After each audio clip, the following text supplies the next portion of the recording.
Welcome to our fourth video on Learning Aim C, Wider Implications of Digital Systems. Today we're going to take a look at acceptable use policies. We have two learning objectives for this video. The first one is for us to be able to understand the purpose and use of acceptable use policies, so why they exist and what they help us to do. Our second objective is to become aware of how social media has blurred with business boundaries. Acceptable use policies exist for people in organisations to read.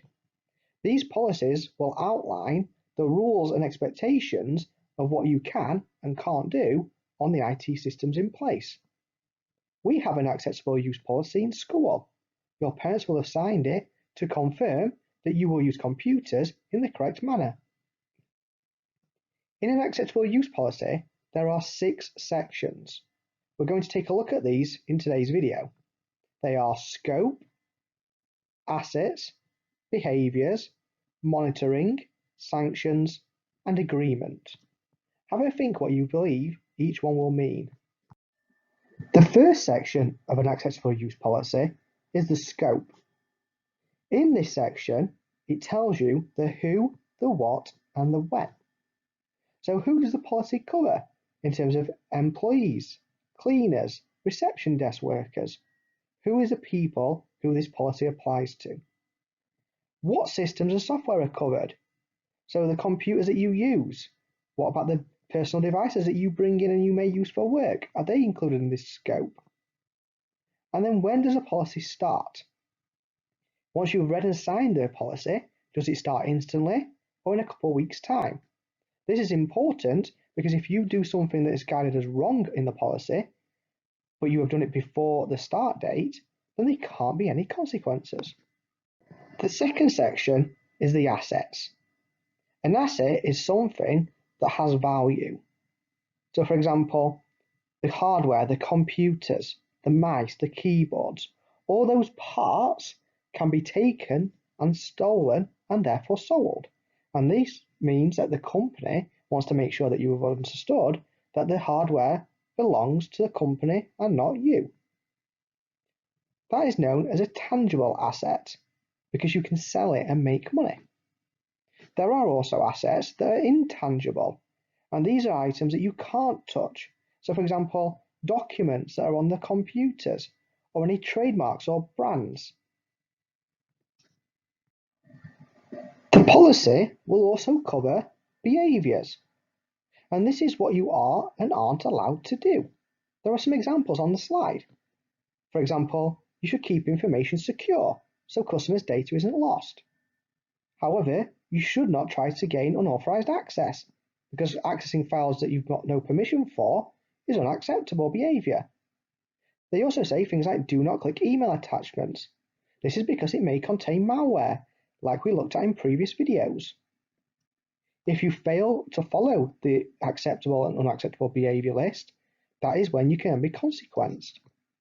The fourth section of the acceptable use policy is monitoring.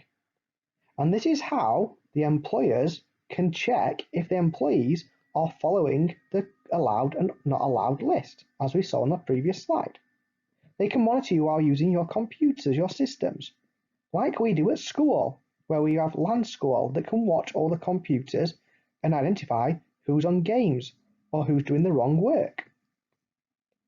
When you log in the computer and you have signed the acceptable use policy, you can be monitored from that point, and they can see what you go on, what websites you visit, what items you download, and therefore that running log helps them to identify any misuse.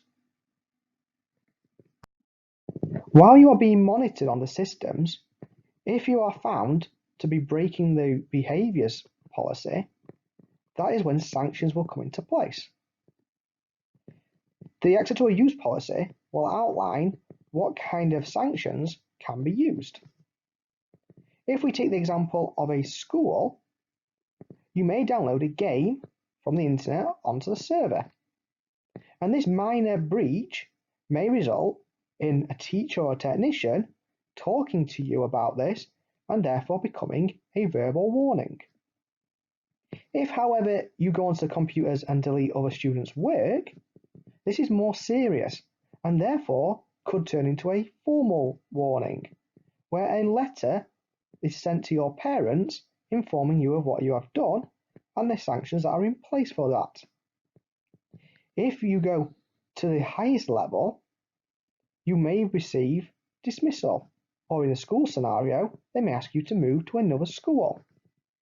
There may also be legal action. If, for example, a company's data is given to a competitor or customer data is misplaced, you may then be prosecuted in courts.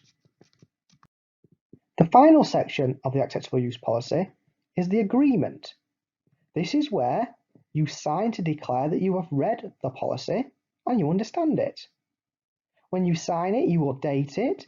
Again, this proves that if you then cause any problems in the future, i.e. you don't follow the behaviour rules, they can show you that you signed and dated it prior to your actions, and therefore you can receive appropriate sanctions. When it comes to children, there is an age limit on when policies can be signed by adults, and therefore the school policies will go to your parents for them to read and sign rather than yourself. By having policies in work, such as the acceptable use policy, this means that workers are more likely to do the things that are correct in the workplace. If you take, for example, browsing social media when they should be working, the graph shows that the percentage of staff using social media at work is far less when a social media policy is in place, where they are told what they can and can't do and the sanctions that will happen if they fail to follow the guidelines. This may be because staff are worried that their actions will have consequences such as dismissal and therefore will lead to them having no income. Therefore, policies are very important to keep people on track. You may wonder, why do we have policies and why do businesses not just block social media entirely or other sites that they don't want their staff to use? Well, this is because social media can actually become a benefit for a business, especially when trying to market a product or service. If you think of your own social media, I'm sure you have seen a lot of adverts from companies selling items or promoting their services to you online. This is far cheaper than trying to advertise through local papers. Businesses can also use social media to communicate and listen to customers. This can resolve the issue quicker and mean that customers are happy and don't go to competitors. Therefore, by using policies to control what staff do on social media, rather than block it entirely, businesses can get the best of both worlds. Social media can also have a negative impact, especially on the employees or students like yourself. If you post inappropriate behaviour, this can cause you problems with getting jobs in the future. This is because employers are now looking at social media platforms to see what content has been posted, and people are getting turned down from jobs based on posts they've made over the past few years. You may also think of famous examples of this, where celebrities have been removed from the jungle due to posts that they have made online in previous years. This is why you should be careful on what you post on social media or how you use it, because it can come back to cause you harm in your future jobs. But that doesn't mean you should get rid of social media entirely as a person, because having social media can help you have positive impacts.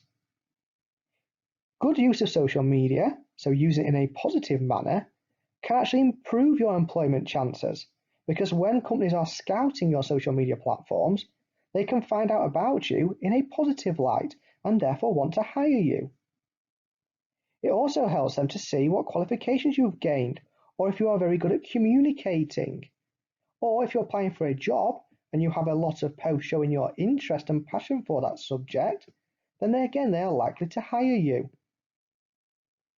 Therefore, social media can have a good and a negative impact on workers and therefore the business.